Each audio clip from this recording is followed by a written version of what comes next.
Good evening, everyone. Welcome. It being the allotted hour of 6 p.m, I declare this meeting open. Please note that this meeting is recorded, live streamed, and the recording will be on the website in due course. Declarations in acknowledgement of country, Kaya Maman, Kaya Yoga, Kaya Bridie, Yananuk, Nalak Kadij Winji Alaknini, Nalak Kadij Nija, Buja, Bao, Wajak Nunga, Buja Nalak Nini, Kura, Nijie Burawan. The town of Bassendean acknowledges the Wajak people of the Noongar Nation as the traditional custodians of this land. We pay our respects to elders past and present and acknowledge their continuing culture and the contribution they make to the region. Councillors, I would ask if you have all signed the Declaration of Civic Duty and Responsibility. Could you pass that up here, Councillor? Thank you. I'll need to sign. For the benefit of the audience, I'll read out what the councillors sign. I make this declaration in good faith and declare that I will duly, faithfully, honestly and with integrity fulfil the duties of my office for all the people in the town of Bassendean according to the best of my judgment and ability.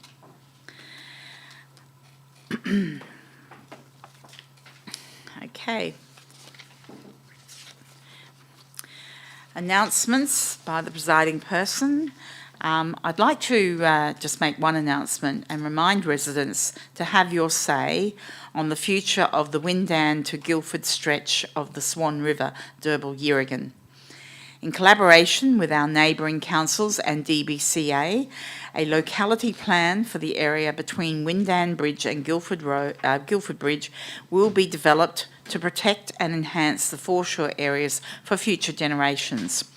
Consultation closes on the 28th of November, so go onto the town's website or social media to fill in the survey to have your say. Thank you, everyone. Apologies, attendances and apologies. We have one apology tonight from Councillor Jenny Carter, who regretfully can't be with us tonight. Councillors, I would ask if there are any declarations of interest on any item on the agenda. Yes, I have an impartiality interest on item 12.6 as a social member of the Bassendean Bowls Club. Okay. Thank you for that. And you filled in that declaration, which you will give to the CEO afterwards. Thank you. Any other declarations of interest? No? Okay. I do not believe there are any deputations that have been sent in. Similarly, there are no statements that have been sent in by email. Councillor Ames. Thank you, Madam Mayor. Just going back to point 3, attendance apologies and applications for leave of absence. I'd just like to see if I can throw in a leave of absence, thank you, for the new year. Yes. Dates from the 2nd of February through to the 5th of March. I'd like to request leave. Okay. So can I have a mover for that leave of absence, unless there are any other leave of absence? No?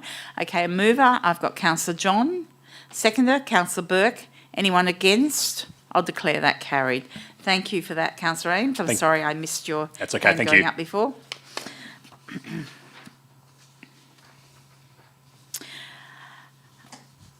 We do have some attendees in the audience. I would ask, before we move on from public statements, if you would like to make a statement, please come to the microphone, state your name and address. Statements are for 2 minutes maximum. Thank you, sir. Come to the microphone. We'll just turn on the microphone for you.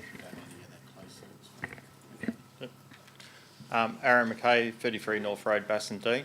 I'd like to thank the councillors, the staff of the town of Bassendean for the improvements at Point Reserve by removal of an old top car park that was no longer required. I think this will help improve the area, and yes, I really appreciate the town of Bassendean doing this work. Thank you. Thank you. Thanks, Alan.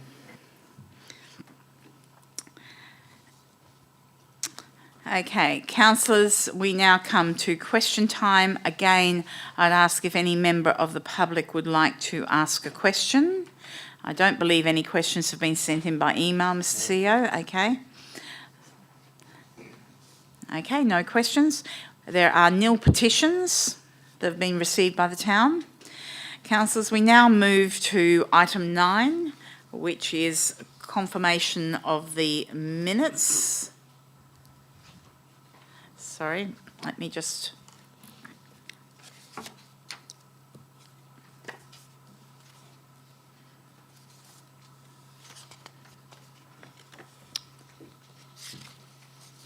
Okay, so the officer's recommendation for 9.1, that the minutes of the special council meeting held on the 21st of October 2025 be received and confirmed as a true and correct record. Do I have a mover? Councillor Ames. Seconder? Councillor Long, sorry. Do I have anyone against? I'll declare that carried. Thank you.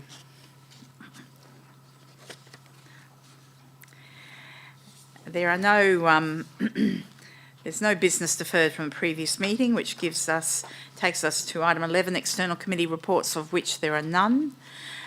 We now come to the officer reports and the items in en bloc. I'll just wait a moment, okay? All right. So, councillors, I've been advised of 2 items to come out of en bloc. I've got 12.8, which is the Bassendean Bowling Club lease, and I've got 12.16, advocacy priorities for 26-27. Are there any other items to come out of en bloc? Okay, so can I have a mover to move the remaining 5 items that are left in en bloc? Can I have a mover for those? Councillor Ames. Just before you move on, just want to confirm that the Bassendean bowling lease is 12.6, not 12.8. Just before we make sure that the right item numbers are being removed from en bloc. 12.6, yeah. You said, I think you said 12.8 earlier, but... I meant 12.6. That's okay. No problems.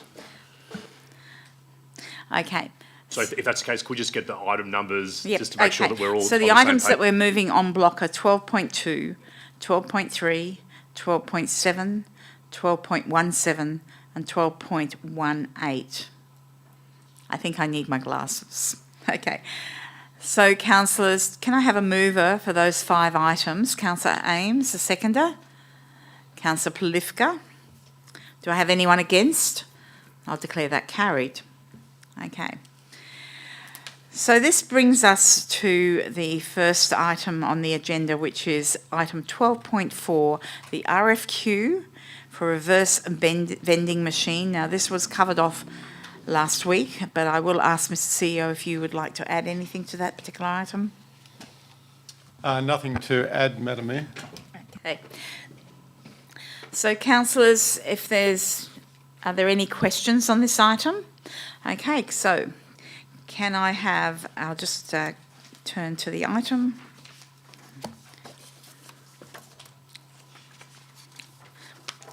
So the officer's recommendation that Council 1 appoints the nominated supplier to install the reverse vending machine on land adjacent to the Bassendean Bowling Club as shown in Figure 1 of this report, and 2, notes this approval is subject to the endorsement of the Minister for Lands. So do I have a mover for that item? Councillor Ames, a seconder. Councillor Long. Do I have anyone against? I'll declare that carried.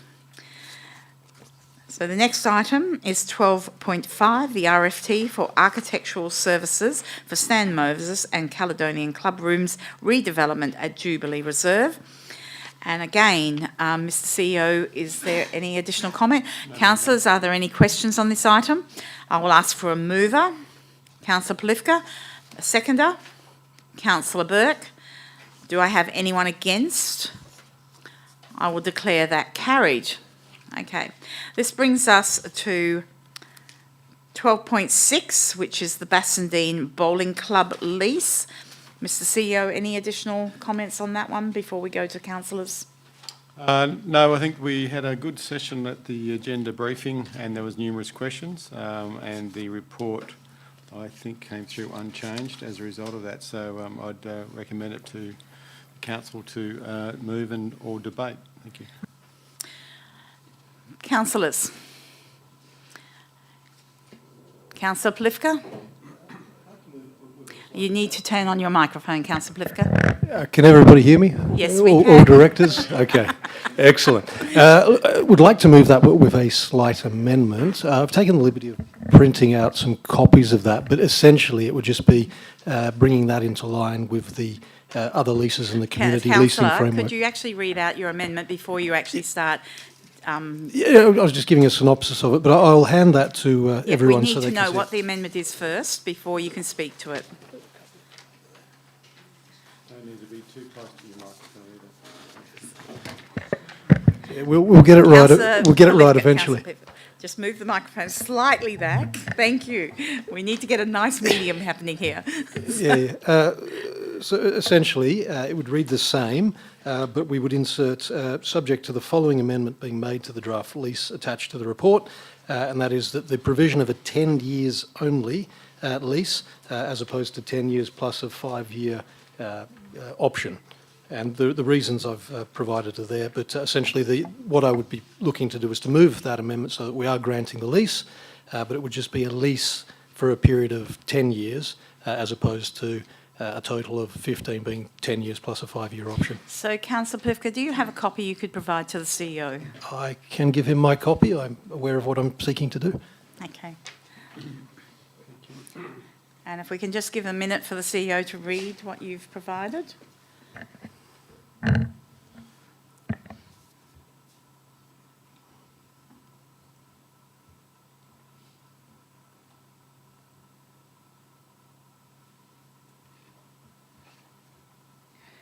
I would ask the administration or the CEO if you'd like to provide a comment of any description or response.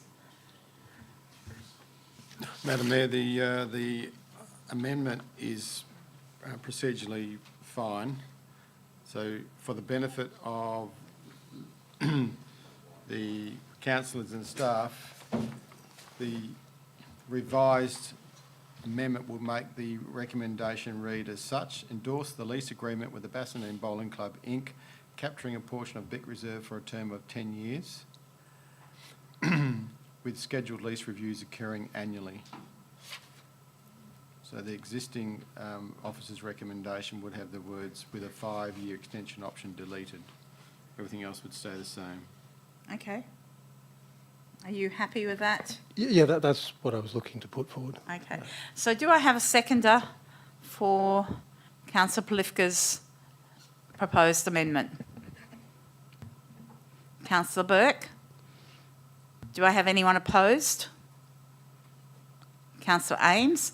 Therefore, councillors, we will enter into debate. Councillor Plifka, if you may now speak to the item. Yeah, so just to elaborate on the reasons that we've provided there. So obviously the water rights are for a period of 10 years. So lining up the lease for 10 years made sense in that regard. Also, it's to make it consistent with the community leasing framework, where this council had decided, or this council, save for new councillor Long, had decided that in terms of the way in which we would approach things, we would be giving leases which, whether it was for the term or the term inclusive of option periods, obviously option periods are at the power of the lessee. So as a council, we decided that 10 years we thought was the appropriate amount of time. And look, that's not to signal that 10 years and that's it. It's just such that council going forward will be able to make those decisions, and I certainly wouldn't foresee it being the case that in 10 years' time a council is going to say, oh, we're not interested in bowling anymore. I mean, it's been happening for 90 years. It's going to happen for probably at least another 90. It was just to make it consistent with the community leasing framework, but also with the water rights. So it was really just for those procedural reasons to make that neat and to line up with both the water rights and the community leasing framework. Thank you. Councillor Burke, you don't wish to speak to this item. Councillor Ames? Yes, thank you, Madam Mayor. And whilst I don't discount the information and the reasoning behind Councillor Plifka's change in, or his amendment in the officer's recommendation, I personally feel that it does put a thought process at the bowling club that we don't want them to be at their place of lease moving past 10 years.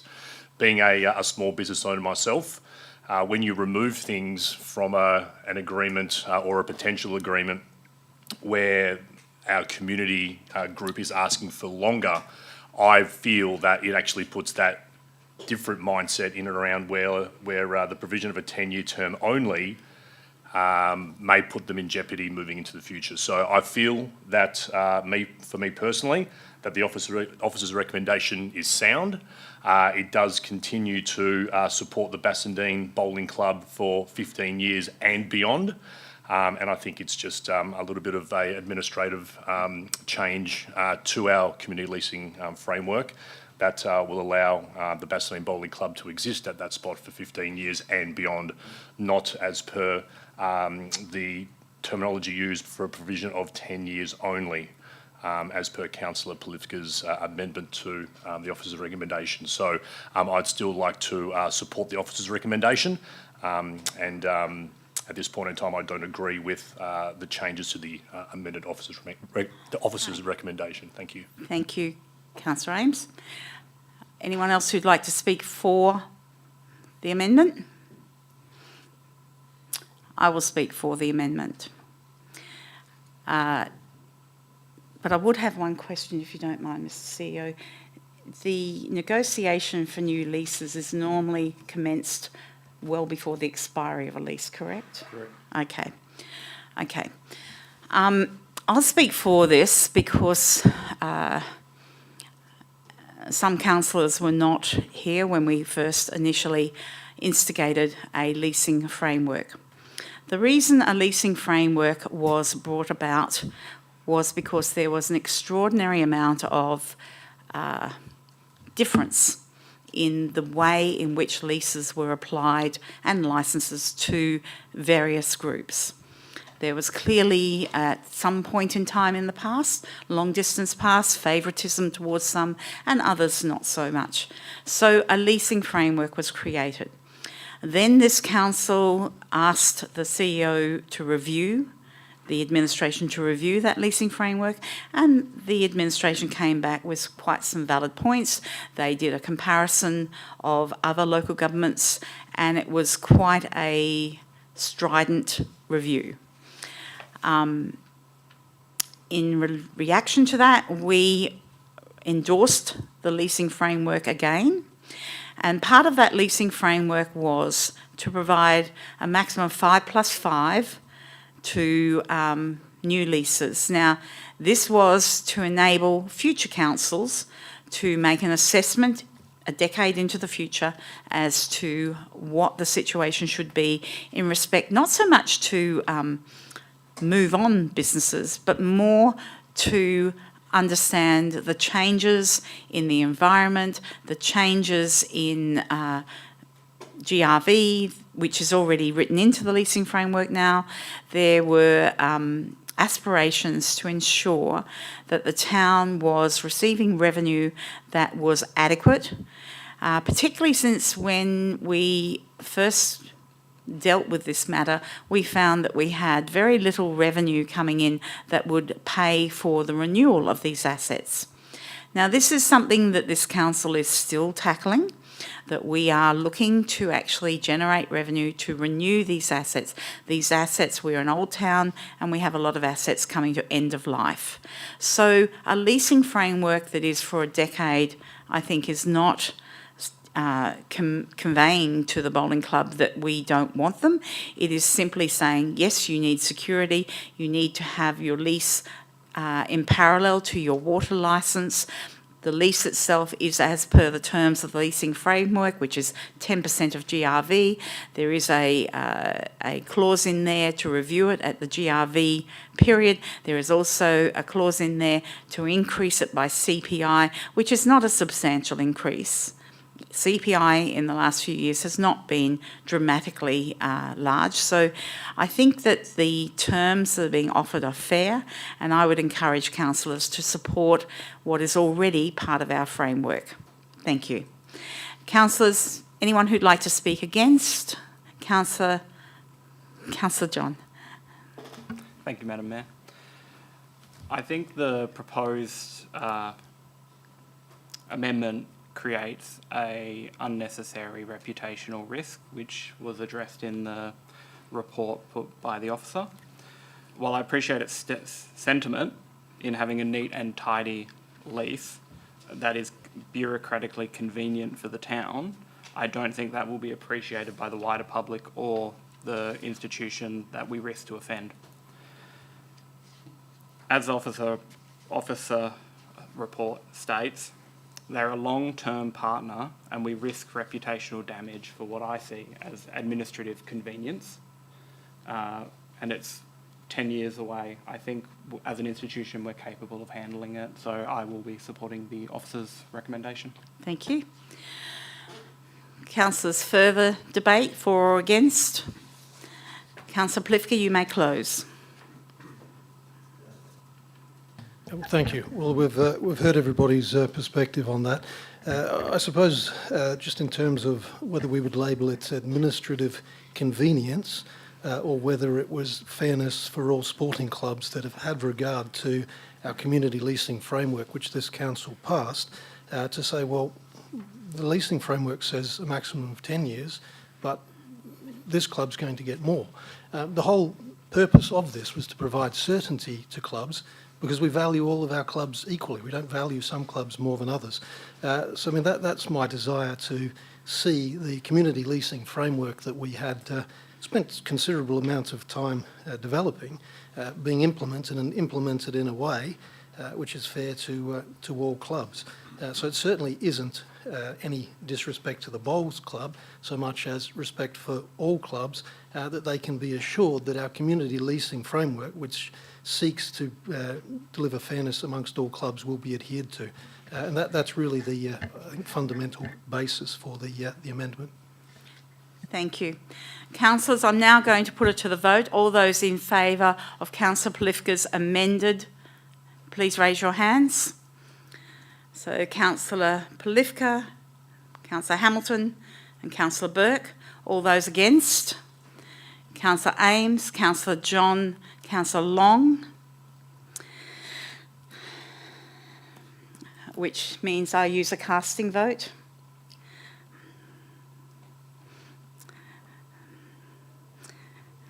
I will vote for Councillor Plifka's amendment. Thank you, one and all. Okay. We will now move to 12.8, which is the Community Awards Policy Review. Mr. CEO, any further? Thank you, Madam Mayor. Yes, we had a good debate about this last week, but as a result of that, we did change one of the clauses or the suggestions. So I think we've inserted a clause now that says that rather than you can't nominate again if you've won the award, you only need to have a 3-year break and then you could win the award again. So that was taken on from the feedback last week. And I do thank you for taking on that feedback. That was my question, my query on that one. So, councillors, are there any questions on this item? Okay. So the officer's recommendation that we adopt the attached community awards policy, noting the minor amendments captured in the above proposal section of this report, and to note the initiation of an ongoing promotional campaign to support the amended approach to community awards. Do I have a mover for this item? I'll move that item. Do I have a seconder? Councillor Burke. Do I have anyone against? I'll declare that carried. So, councillors, we now move on to 12.9, the RFT Environmental Management Services. Mr. CEO, did you have anything additional to say on that one? No, Madam Mayor. Okay. Councillors, are there any questions on this one? Okay. I will ask for a mover. The officer's recommendation 1 appoints the contractors recommended by the tender evaluation panel as stated in the confidential RFT tender evaluation report for provision of environmental management services in accordance with the terms and conditions as specified in tender 09/2025 for a contract period of 2 years plus 2 by 1 year extension options to commence upon council award of the tender and issue of the letter of award. So do I have a mover for that? Councillor Burke, a seconder? Councillor Long. Do I have anyone against? I'll declare that carried. So, councillors, we move on to 12.10, RFQ for electric vehicle charging station. Again, Mr CEO, I presume there is no additional information to add to that one. That's correct. Okay, councillors, any questions on this one? Okay, so again, the officer's recommendation. I won't read out the whole recommendation. You're well. Councillor Ames, do I have a seconder? Councillor Plifka, do we have anyone against? I'll declare that carried. So, councillors, we now move on to 12.11, local law review, activities in thoroughfares and public places and trading local law. Again, I think this was covered off very well last week. I would ask councillors, do you have any questions? Councillor Plifka. I just had one outstanding question, which was the interplay between this and the local parking law, just as to whether those have been reconciled or if they aren't in conflict.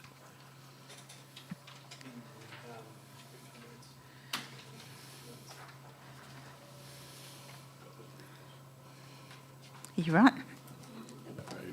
Yeah, thank you, councillor. The briefing notes last week, which I apologise, they were only out this afternoon, covered off on that particular question. I can take that as read then. I'll have a look at that. Thank you. Okay, any further questions, councillors? Do I have a mover for that item? Councillor Plifka. Do I have a seconder? Councillor Ames. Do I have anyone against? I'll declare that carried. Okay, councillors, we now move to 12.12, local law review, property local law 2001. Again, I don't believe there'd be any additional information from this unless you'd like to add something. No, Madam Mayor, we covered it quite extensively last week. There were, in the briefing notes, a number of questions, but it didn't result in any of the report being altered for this, Okay. for this meeting. So, councillors, any questions? Do I have a mover for this item? I'll move this item. Do I have a seconder? Councillor Ames. Do we have anyone against? I'll declare that carried. 12.13, communications agreement. Mr CEO? Thank you, Madam Mayor. Yes, this is all new to us, I would imagine, given the reforms in local government. We went through this last week in detail. What we've done is decided to use the template which has been flagged by the state government that will be the new template once the legislation is passed, and we've inserted or made it bespoke to the way that we currently operate. As a Tier 3 local government, the government is suggesting that we should have the CEO and 2 nominated staff that council can engage with questions. We've changed that to the CEO plus 3, reflecting our director structure and our org structure, so that'll be the 3 key directors plus myself. Happy to take questions. Councillors, questions on this one? It's just in terms of the implementation date, how far ahead of the curve are we on this? So there's a compulsory time when it has to be adopted, but how early are we adopting it? Yet to know when the legislation will be passed, but as of tonight, once it's passed here, this will be the way that we move forward, which is basically the way we currently operate. Yes, Councillor John. Apologies for missing the briefing session. I would have asked this then, but just a quick one for you. Do you anticipate this making any change to how we currently communicate with the staff and yourself? I don't think so. I think it formalises it so it's actually on paper clearly written, whereas before it was a protocol and it was mentioned in the other policy, but a policy won't have the weight that the legislation will have. So I'm not sure whether it'll be passed this side of Christmas, so I would imagine it'll be the new year before we see the actual legislation. And there is a chance, based on consultation, it's a funny word for the Labor government at the moment, there is a chance that it might change, but I doubt it. So we've adopted the bespoke arrangement. Okay.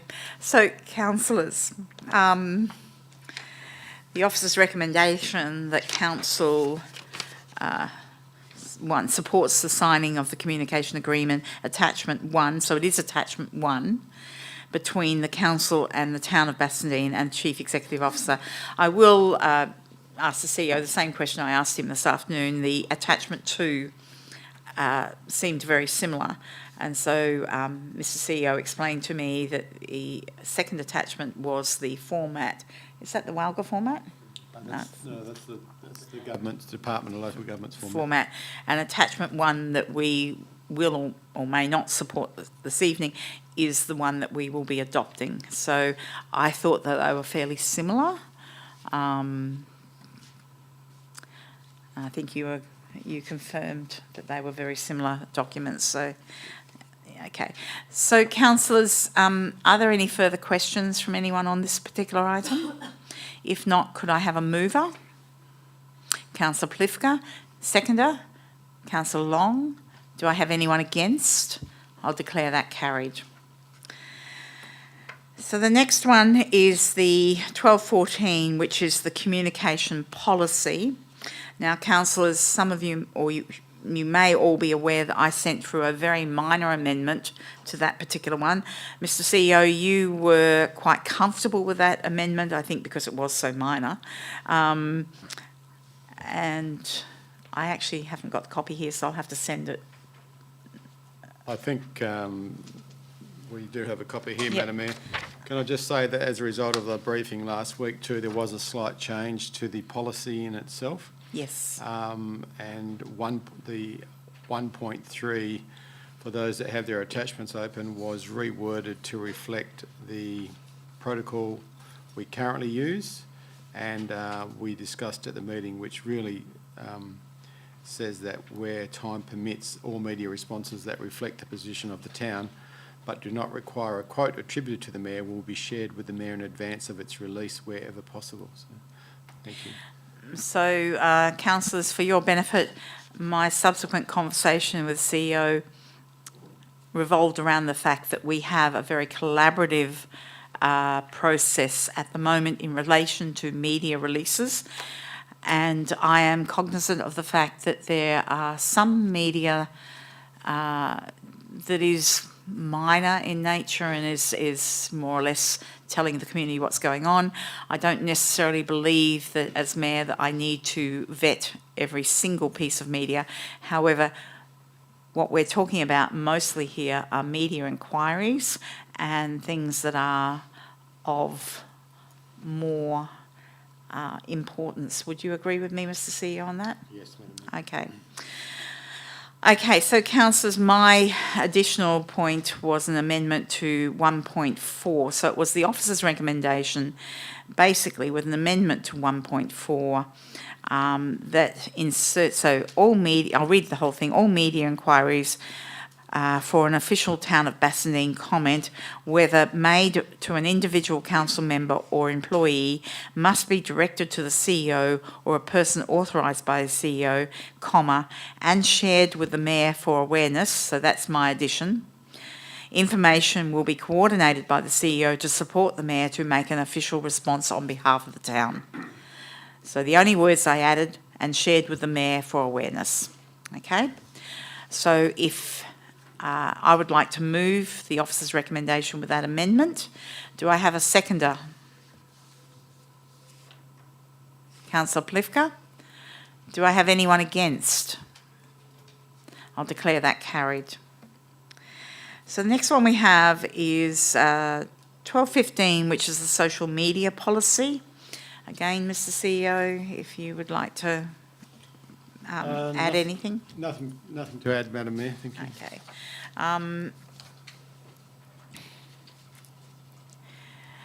Again, Mr. CEO, for awareness, I was curious about the social media that the Mayor has in respect to a disclaimer that's published at the top of the page saying that all views expressed on this page are my personal views. but I was interested in the, I don't know if you'd call it a conflict, where a councillor is supposed to wear their councillor hat pretty much 24/7 and behave in an appropriate manner at all times. But some of us do run our own social media that actually highlights that we are councillors. Now, I believe that that is not a particular conflict, but I just wanted to raise that as something that made me a little bit worried about whether we would be in conflict with the policy in any way, shape or form. No, Madam Mayor, I think the reason we have that clear delineation at the top is to say that you're welcome to speak as the Mayor on social media, but you do not represent the position of the town. So the views are yours and yours as Mayor, but may not be fully supported by the entire organisation or town.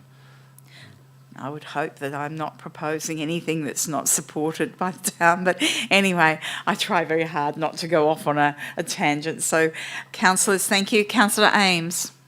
Yeah, thank you, Madam Mayor, and through to the CEO. And this is, I don't want to dive down a rabbit warren, but the Mayor being the spokesperson of the town and the council, does that not then have your social media as representing the council's view, even though, as you correctly identified, you would never go beyond that, but your disclaimer stating that it's your personal views, does that not then have a conflict of interest of you being the Mayor and delivering and being the spokesperson of the town and the council's views? So can I actually... So, Councillor Ames, how that came about was the returning officer who had a point of view and indicated that I should put that on my social media, which I found really interesting because I'd never been asked to do that before. I don't think it harms anything because I do intend at all times to reflect the views of the council. So, but I do understand that this social media environment is a little bit difficult for the structure of local government to deal with. So I do think that, a social media policy, by and large, I think the social media policy is good. And I do thank the staff for the efforts that they've put into it. But I would ask the question, Mr. CEO, given the performance of your councillors that you've got around the table at the moment, do you perceive anything changing dramatically because of this social media policy? I think policies are useful in guiding councillors in the use of this particular medium, which is social media. What it does now is, by clearly adopting it and endorsing it, it can hold everybody to account. So it gives, if from a way of a conversation, if somebody's in breach of the policy now, we can say you're in breach of the policy, whereas before it was a conversation that couldn't be had because we didn't have the policy. So, whereas I would like everybody to adhere to the policy, and this council is doing a wonderful job the way it communicates and works with the administration, things do change, so the policy is there for future councils until they change it. Okay. So, councillors, if there are no other questions, I'd like to have a mover for this item. Councillor Ames. Oh, sorry, yep. That's all right. Just the last bit of one. If we have our residents requesting information from councillors that have a social media account, I think I asked this question last week, and I don't think I got an answer. Is social media an appropriate communication medium that we have to respond to? And is that stated anywhere? Because we've got the mail at bassendean.wa.gov.au, which is an official record of communication between residents, town and council. Is there somewhere that we know that there are A, B and C official communication routes and some are laissez-faire, where if you get communicated on, it's not your responsibility to, or you're not mandated to respond. Does that sort of make sense, CEO or Madam Mayor? Yeah, it's a good question, and I'm glad you raised it because it does go back to communications, not just social media, but communications in general around our current policy. So we have a system, as you're aware, which is if somebody wants to request, we call it a request, but it can be a complaint, can be a commendation. We have an official channel that is backed up by the records keeping through Mail at Bassendean. That is the channel that we monitor, and that, in our mind, the administration, that's how we measure performance, and that's how we measure what's happening in the community.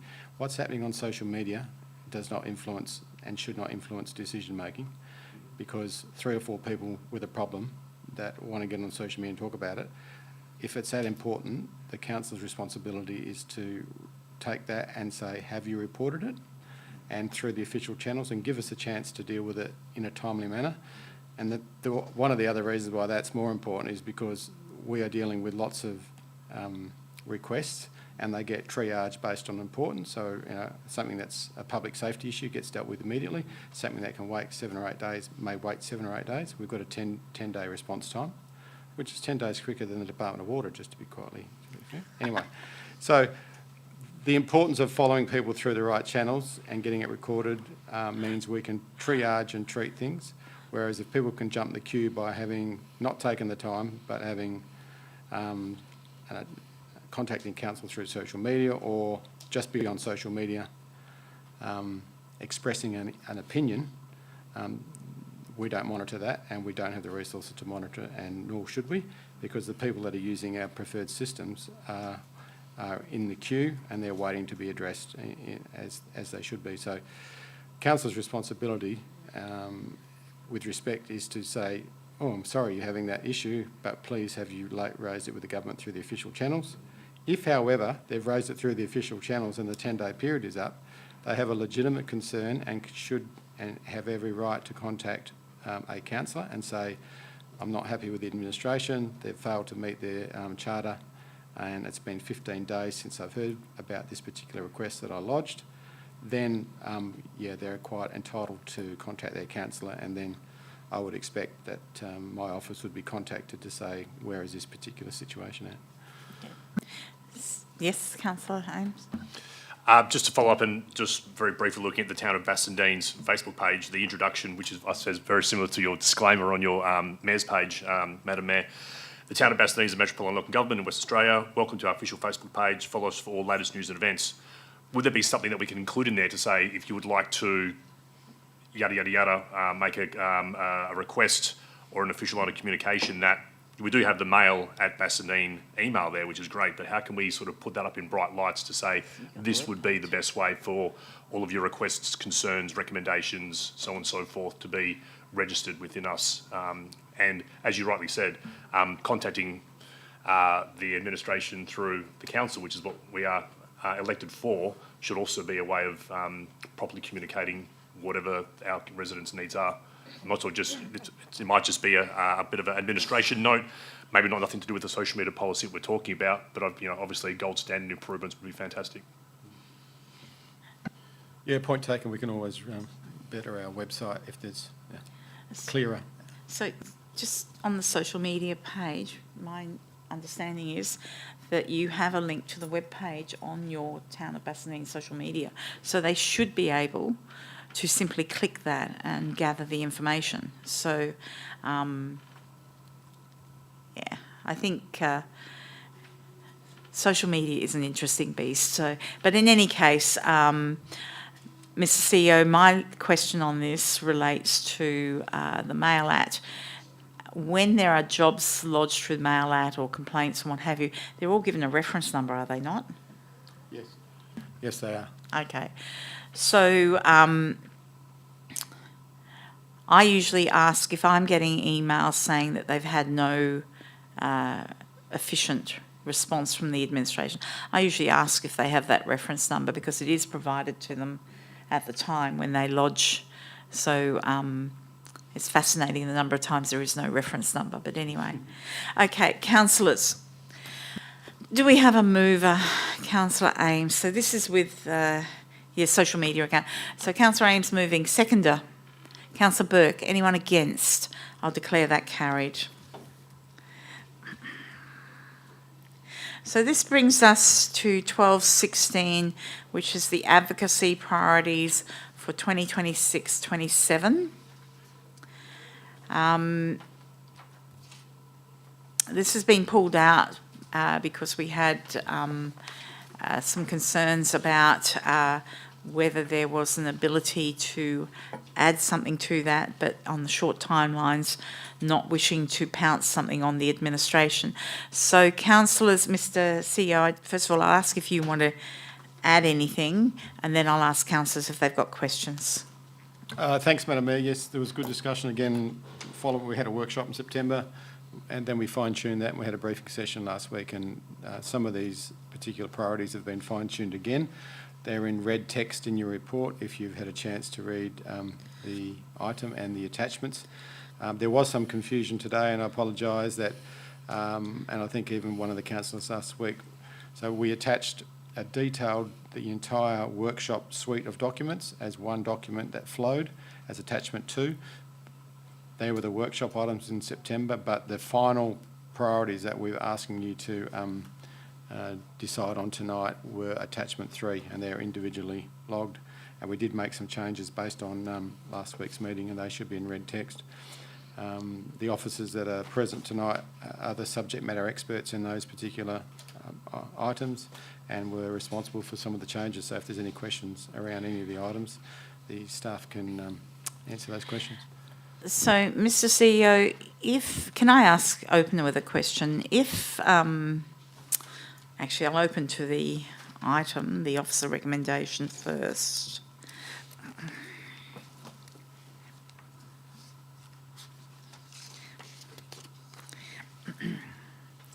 So so basically we've got endorsed the 5 priorities are listed in the attachments, and you are correct, there have been amendments from the original workshop document. Point 2, authorise the Chief Executive Officer to prepare the advocacy plan and the necessary material to implement the advocacy plan. And then 3, publish and promote the town's advocacy priorities through the town's various communication channels. In the past, when we did the previous advocacy document, there was a great deal of collaboration between councillors and myself and yourself going forward. And I just wondered whether you had any view if I actually wanted to put an amendment in there that the draft document is provided to the councillors for comment through the bulletin. Would you object to that, or you think that's a fine? No, that's fine, Madam Mayor. That would have been the case in any event. So Okay. once we have and I would have probably workshopped that with yourself on the weekly meetings before it was released in Yep. the CEO bulletin. So if we just add that as an additional dot point, that the draft document will be provided to councillors via the bulletin for comment, that could be a new point 3, and then point 3 could become point 4, if you believe that would be appropriate. Yes, Madam Mayor, I'm quite happy to have number 2, authorise the Chief Executive Officer to prepare the advocacy plan and the necessary collateral to implement the advocacy plan, and share with council via the CEO bulletin prior Okay. to its... Yep, that's better actually. Yeah, okay. So councillors, I'm proposing an amendment. I know that there was some discussion about deferring this item. I did have a brief conversation with the CEO this afternoon about the possible reasons for doing that. And Mr CEO, you understand my comments, but your belief is that we can still bring that in through the December meeting if we need to. Yeah, I think advocacy, things change in an instant as it has this week. So I think the fact that we only discuss in a workshop sense advocacy annually doesn't mean to say if there's something that worth advocating for that we do it by a notice of motion at any time, and we just keep adding to our suite of documents. Okay, so what I might do is do a notice of motion and discuss that with you next week. Okay. So, councillors, questions? Councillor Polifka. Yeah, so in terms of the advocacy priorities, obviously we've numbered them, and we might want to give more priority to some. So we might have our first priority. In terms of your comment, Mr. CEO, where information changes, obviously there has been quite a monumental announcement by Minister Carey in which this town was specifically mentioned. So if we were to be minded to engage with that, is that something which we could do as a priority? Is that? Yeah, nothing precludes this council by a notice of motion, or even if it's that urgent, it just makes common sense to do so. We just get on and tackle things as they arise. So that would be one example where I think a notice of motion would be fantastic. I just think we probably need, at this stage, to understand more. And until we have more information, we are sort of flying a bit blind. So I think that's a legitimate notice of motion, and I'd be expecting that we would be advocating in any event, regardless of whether there was a notice of motion, to see what the impact is for the town, particularly with our precinct structure plan is completed in draft format and has cost significant money. It would be nice to know whether we keep the contractor going or we stop, or what value that document might have, and their discussions we need to have with somebody within the department. But by passing what we're proposing to this evening, we could always slot that in as the number one priority if the state government was signalling to us that that's something which they valued and wanted us to do as a priority. I think our priorities are numbered, but they're not numbered in priority order. They're numbered for the sake of numbering, I would imagine, but they're all high priorities. So My mistake, I took it as numerical supremacy, but no, I'll leave it as that. Okay. So, councillors, clearly from the rhetoric you're hearing that there may be a notice of motion to add something which may come to the December meeting. It's all may at the moment because we, as the CEO has indicated, with a bit of lack of information, we haven't yet firmly got a grip on all the information that we would like. So we have before us a document and the attachments with 5 advocacy points. Now, there's 2 ways I can do this. I can move the officer's recommendation as it is, or I can individually do each particular advocacy item. I guess what I'm going to gauge from your questions is if there is anything that if you have questions on any item that you might feel you need to deal with separately, please, let's hear those questions now. Okay.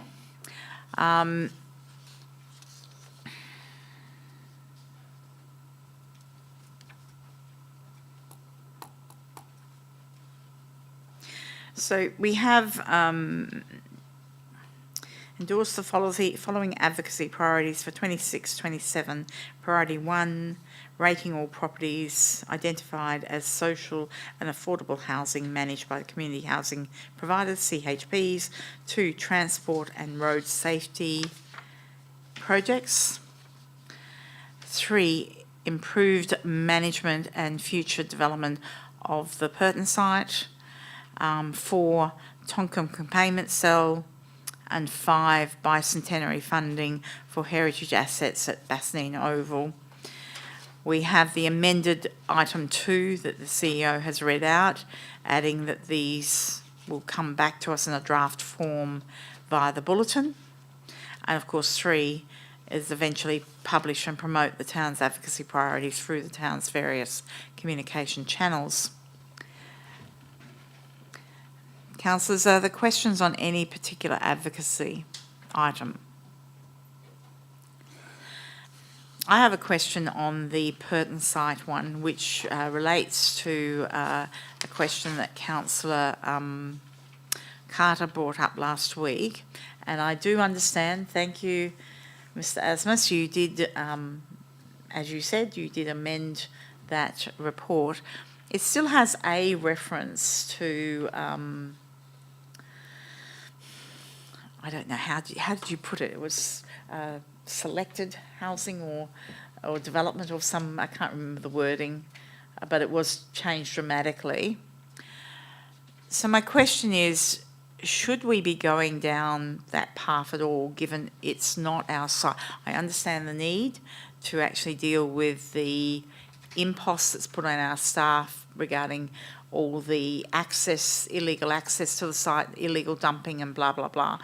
But given the site is never going to be owned or managed by the town, is it within our remit to be advocating for any type of housing on that site, which was similar to the question that Councillor Carter asked last week. And I do acknowledge that you've watered that down dramatically.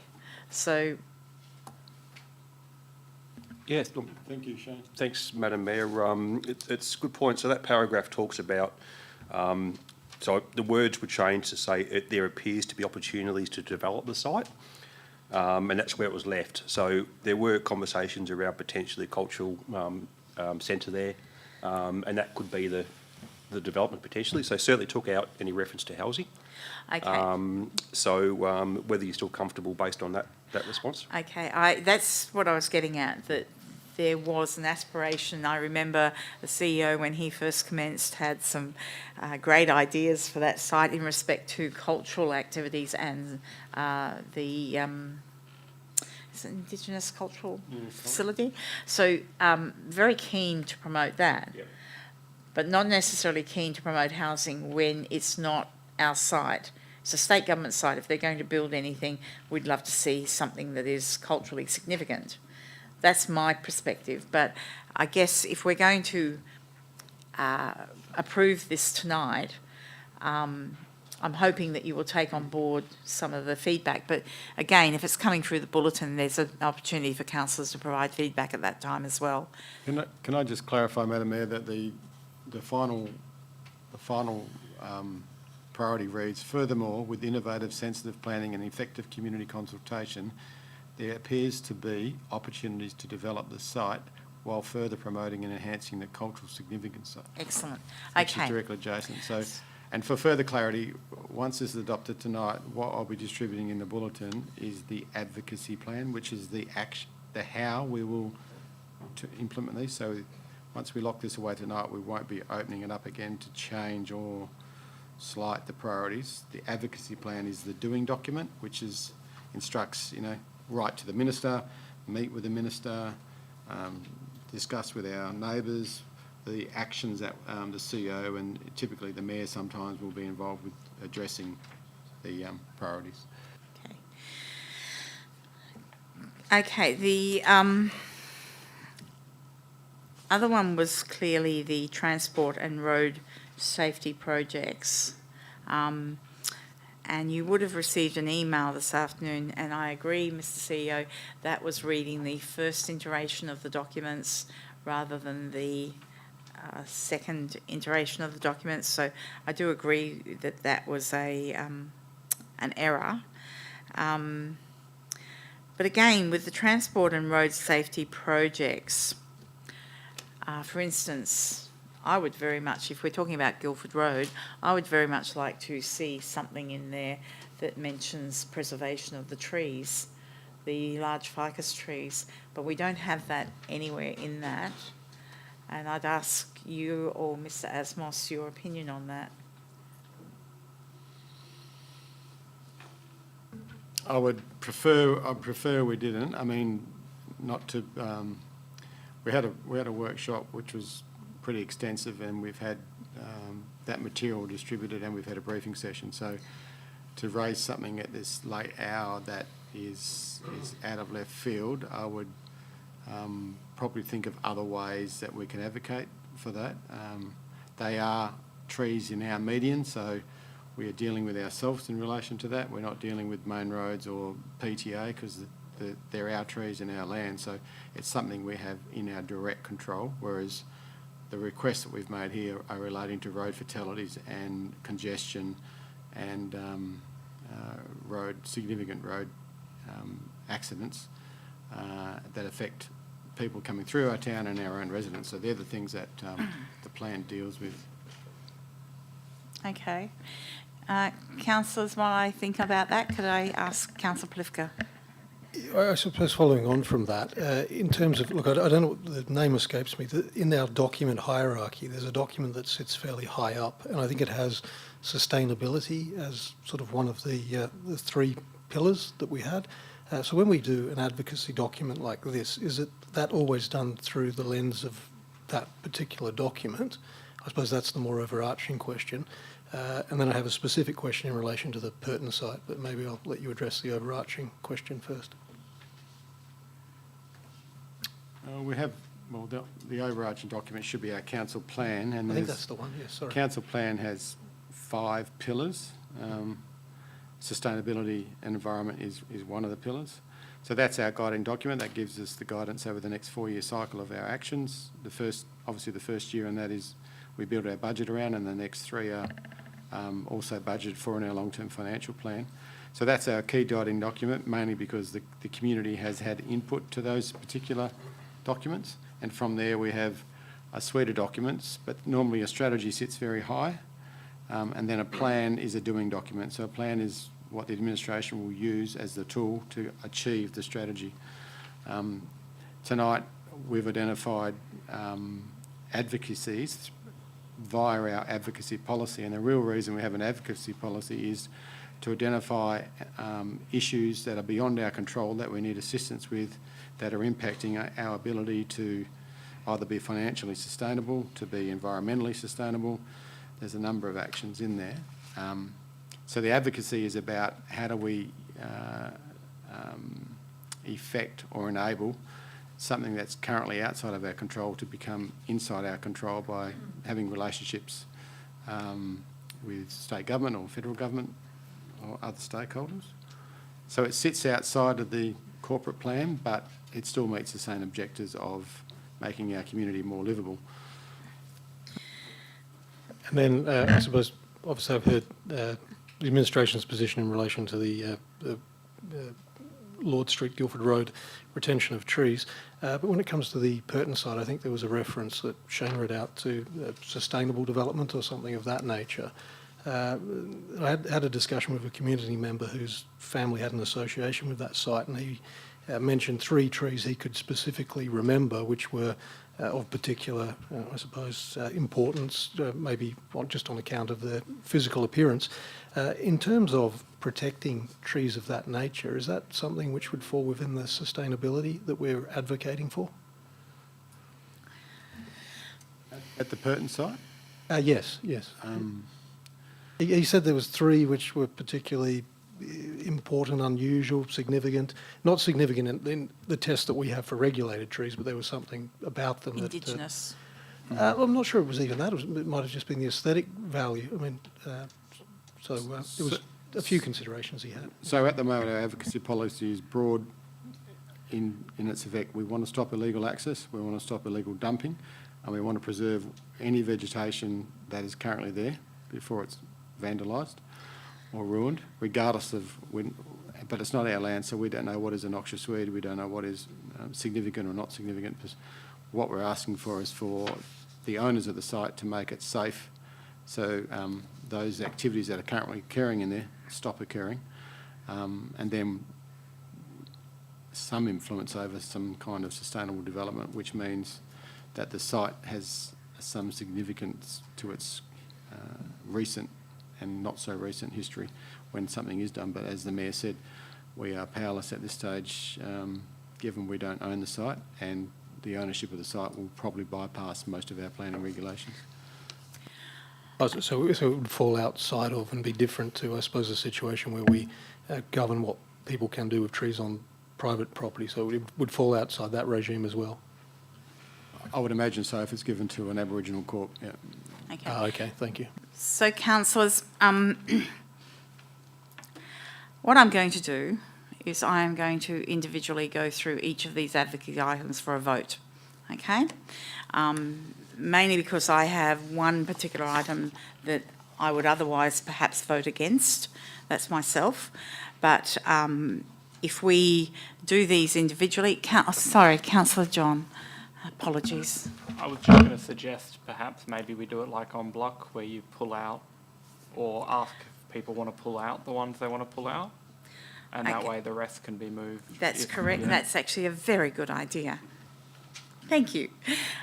Councillors, I want to pull out priority 2, which is the transport and road safety projects. And otherwise, I'm fine with the rest, councillors. Anybody else want to? So I'm just looking at... My questions have satisfied me on the pertinent Okay. side. So councillors, we're going to vote en bloc the officer's recommendation that is for priority 1, priority 3, priority 4, priority 5, point 2 with the CEO's recommended amendment, and point 3. Do I have a mover? Well, do I have a mover for those? Councillor Ames, seconded Councillor Plivka. Do I have anyone against? I'll declare those carried. Okay. So to include point 2, I was going to suggest that we endorse that advocacy priority as written by the officer with one particular amendment. So the transport and road safety projects whilst having due regard for tree preservation. And that was going to be my only amendment, which allows the officer to have regard for that, but to compose the future document with that as a guiding principle.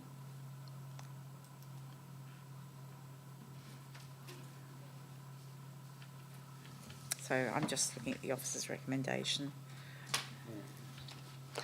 So, sorry, it's not relating to the actual attachment. So in other words, it gives the officer something to have regard to, but it allows him to compose the future document with having regard for that. Okay, yeah, understood. Okay. So councillors, the officer's recommendation, priority 2, says transport and road safety projects whilst having due regard for tree preservation. So that's the only amendment I'm making. I'm not making amendments to the attachment in any way, shape or form, because I think that would possibly be too messy. And this is principally Is to it- have concern for Guildford Road. I would suggest if it's really to Guildford Road, we actually put whilst having due regard for the preservation of the existing trees in Guildford Road. Yes, I'm happy with that.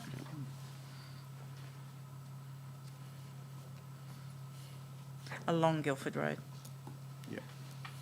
May I ask a question? Yes. Is advocacy, in an advocacy document, important to have preservation in it for assets that are ours? I do take the point that the CEO made, that it is on our verge. However, we have in the past had main roads quite strenuously advocate for the removal of those trees. What I am trying to convey here, and sorry, I don't really want to get into debate, what I'm trying to convey is that the officer has awareness of the things we want to preserve, so that if there are propositions put forward which won't be acceptable at all to council or our community, that we nip those in the bud before they actually become embedded. So it's a bit of a having faith in our officers with their dealings, but also we don't always have control over everything. For instance, if we have... Sorry, I'm getting into debate here. Yep, sorry. Yes, we are, and I also note that there was a notice of motion that was going to be deferred until next month, which would have picked up Yes, this I particular can do point. that too. So that would make it That's- cleaner. That's a Yeah. good idea. Okay, thank you for that. Okay. Councillors, there is a notice of motion that I did put up, and on the advice of the CEO, I decided to leave that until the December meeting. So this is something that I can actually incorporate into that. Okay. So, councillors, Just a quick question. yes. Is anything likely to happen between now and then?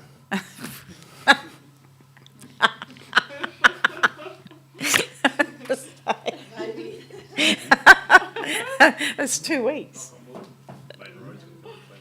With stroke of a pen. Well, I mean, look at the reaction we got from one other body with the notice of motion. So, councillors, I'm actually apologise for that meandering little side trip.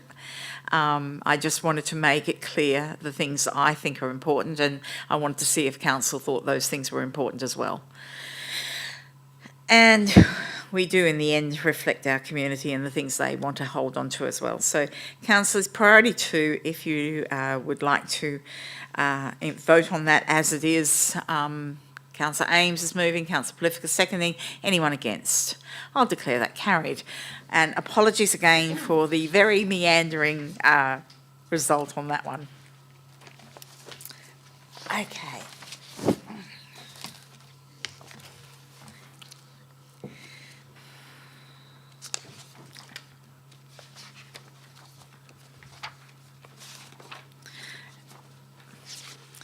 Okay, so councillors, 12,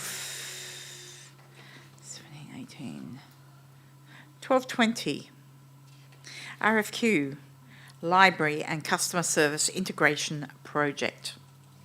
Mr CEO? Madam Mayor, I'd like to introduce the Director of Community and Place to talk through this. This is a new item, a late item, but Michelle will take you through it now. Thank you, Mr. CEO, and good evening, Mayor and councillors. Yes, tonight I'm presenting a late item for the procurement of library building works after we completed the evaluation process after briefing last week.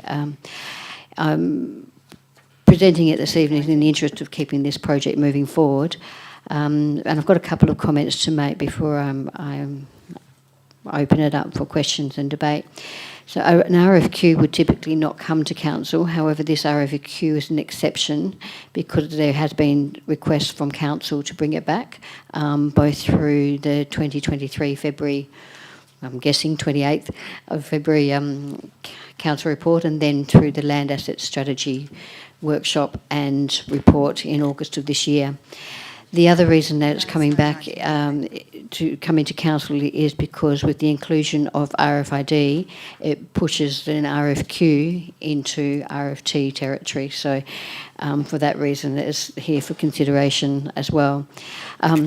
I did want to comment on the project costs briefly because obviously we're asking for a variation of 166,000, but there was a couple of points to note. Firstly, whilst the budget allocation through the adoption of the 25-26 budget was 100,000, the probable costs were presented to council in August at 228k. So, and that was then subsequently adopted through the Land Asset Strategy as an approach to go forward with. It is also worth noting that without RFID, the contract costs come in at 217,000, which is below the advised probable costs. The final cost of 266,000 includes 50,000 for RFID, which is, and the reason we've elected to recommend its inclusion is because it's a highly competitive price when compared to when we were seeking quotes for RFID outside of this project work. So the quotes that came in were more in the vicinity of between 60 and 70,000. So it represents a saving to the town and good value for money. We do have funds available for the additional works through the Future Projects Reserve. My last comment would be that even though this has moved from an RFQ to an RFT, we have actually followed the RFT procurement process. So we've met the purchasing policy requirements. Okay. Open to questions. Thank you very much. Councillors, we will be going backwards to one item 1219, which is not actually in the index, but we'll consider this item before we go backwards. So the officer's recommendation that council appoints the recommended contractor as supported by the attached confidential RFQ 13/2025 tender evaluation report in accordance with the terms and conditions as specified in RFQ 13/2025. So councillors, do you have any questions on this item before we go to a mover and a seconder? No? Councillor Plivka. In terms of the radio frequency identification system, is that something we can do without, or not really? It's certainly better practice to include, and it makes the design work, the building works achievable. To explain that further, without RFID, we'd have to make further changes to the current working or higher level concept plan, so it would potentially add further costs or variations to the project. RFID essentially is allowing us to process more items simultaneously, a bit like what happens in shopping centres at supermarkets. What it will allow us to do in this instance is move our whole returns function into the back room, so that we can actually combine all of the library functions at the front desk at one counter, so that customer service is enabled to do their work at the other counter. So in terms it of just that, makes sense. So the capital expenditure now, operational expenditure savings later, is this essentially what we'd be looking at? I might get you to Speak up. repeat that. So there'd be the capital expenditure now, but we would then enjoy operational expenditure savings in the Yes, future? absolutely. It does represent cost efficiencies because the staff are doing less of the returns work, and their work can be reallocated to other. And in terms of the local government industry standard, we would be, I suppose, out on our own if we didn't adopt such technology? Not really. We're probably a late adopter, if anything. Okay, thank you. Okay. Ms Brennard, is that not the system that I asked about in the workshop? Yes, it is. Right, okay. So you have me to blame for that one, Councillor Plivka. As long as you're paying for it. Okay, I don't think so. Okay, councillors, further questions? Can I have a mover for that item? Councillor Plivka, seconded Councillor Long. Anyone against? I'll declare that carried. We'll now go back to item 1219, which is the monthly financial report. Again, Mr CEO, did you want to add any comment to this one?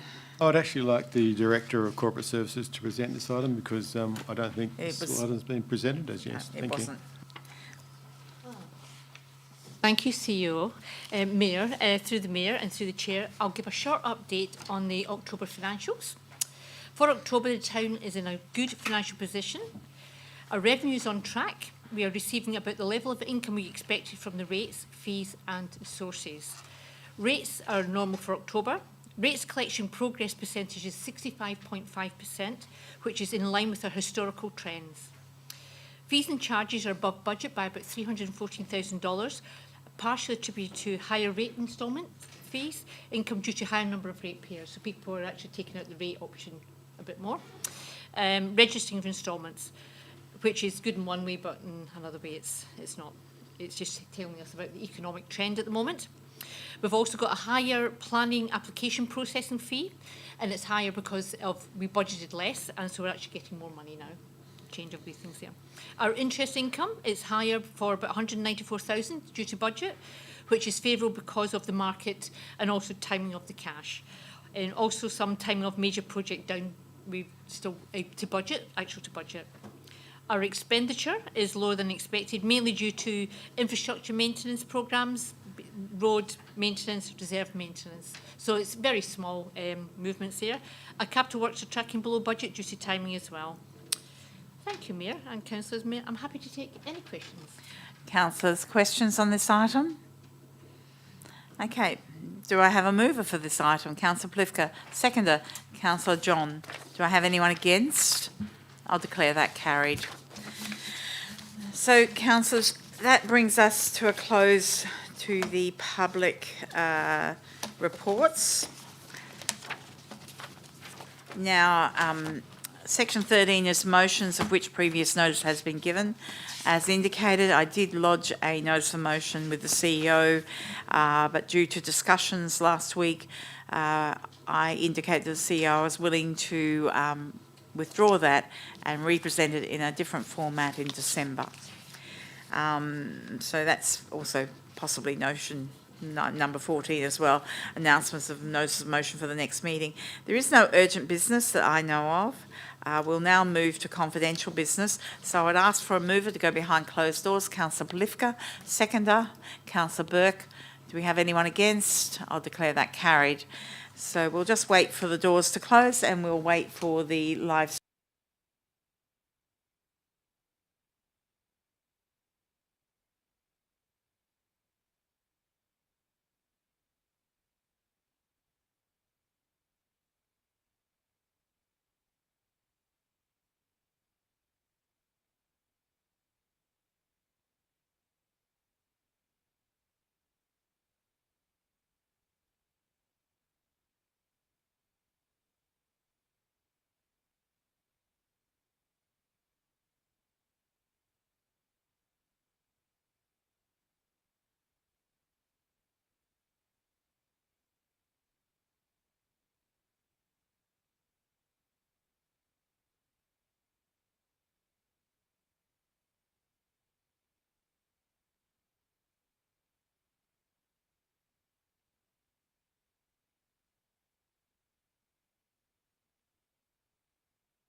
Officer to tell me when we're back on live stream. And do I have to read out the resolution of the first one? Amana, we do. Yes, okay.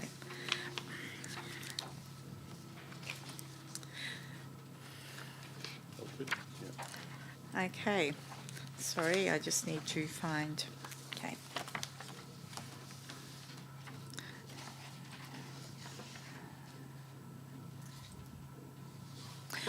Okay, ladies and gentlemen, we have come out from behind closed doors. We are now live streaming again. Is that correct? Yes. I will read out the resolution of council unanimously supported for item 16.1, that council, subject to consent by the Minister of Lands, enters into the lease agreement with Amana Living attached to this report for the day centre and 2 adjacent offices and for the staff room on a shared basis forming part of the Ashfield Community Centre situated at 2 Colston Road, Ashfield. In respect to the other item that was on the agenda, 16.1, please note that that has been withdrawn from the agenda. On that note, I will declare this meeting closed at 7:30. The next briefing session will be held on the 9th of December 2025. The next ordinary council meeting will be held on Tuesday, the 16th of December 2025, commencing at 6 p.m. Thank you one and all for your efforts and your attendance.